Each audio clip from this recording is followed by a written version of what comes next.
नमस्ते सर्वांना, रवीना रेसिपी मध्ये तुमचं सर्वांचं खूप खूप स्वागत आहे। तर आज मी ना बटाट्याची भाजी बनवून दाखवणार आहे। तर हा मी बटाटा उकडून घेतलेला आहे, उकडून सोलून त्याच्या फोडी केलेत।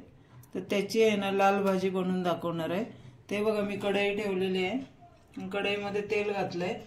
आता मी याच्यामध्ये मोहरी घालून घेते, जिरं नाही घालणार, मोहरी घालते।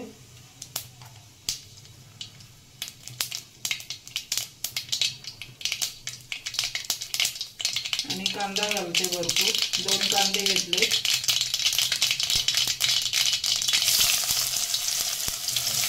तुम्हाला अजून जास्त पाहिजे तर तुम्ही कांदा घेऊ शकता। कांदा टोमॅटो जास्त घालायचं म्हणजे भाजी छान होते, रस्सेदार अशी थोडी, म्हणजे रस्सा भाजी पण तुम्ही करू शकता। आता मी कांदा चांगला फ्राय करून घेते, थोडासा लालसर।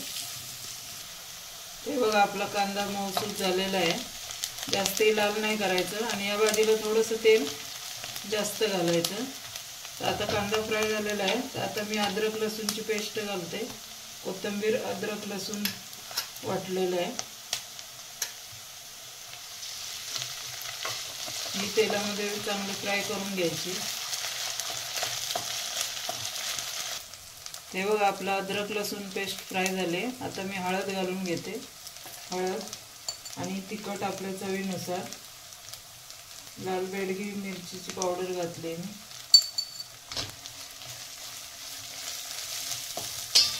आणि आता याच्यामध्ये टोमॅटो घालून घेते।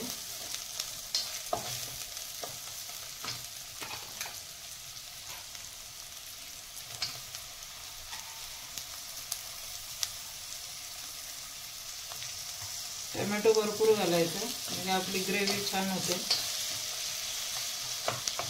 आणि आता मी काय करते, याच्यामध्ये टोमॅटो थोडासा मऊ होण्यासाठी मीठ घालून 1-2 मिनिटं झाकण ठेवते।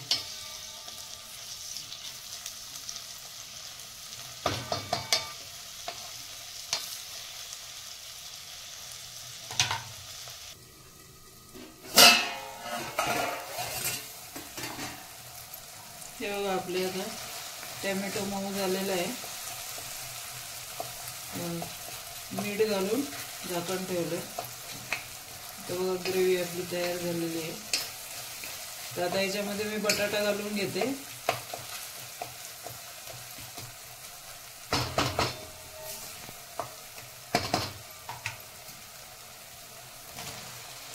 हे बघा बटाटा घालून घेते, चांगलं हलवून घेते आणि थोडंसं पाणी घालून झाकण ठेवते, म्हणजे हा आपला मसाला आतमध्ये चांगला मुरेल।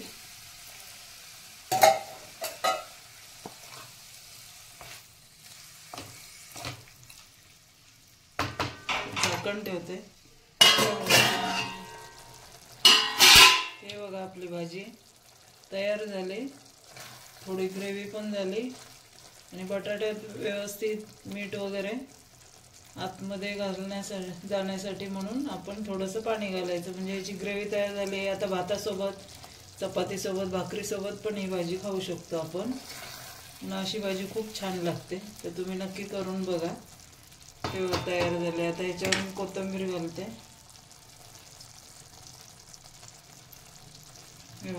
झाली भाजी, मी आता गॅस बंद करते। ती बघा आपली भाजी तयार झालेली आहे बटाट्याची। तुम्हाला ही रेसिपी कशी वाटली नक्की करून बघा ही, आणि कमेंट्समध्ये नक्की सांगा। आणि लाईक करा, शेअर करा आणि सबस्क्राईब करायला विसरू नका।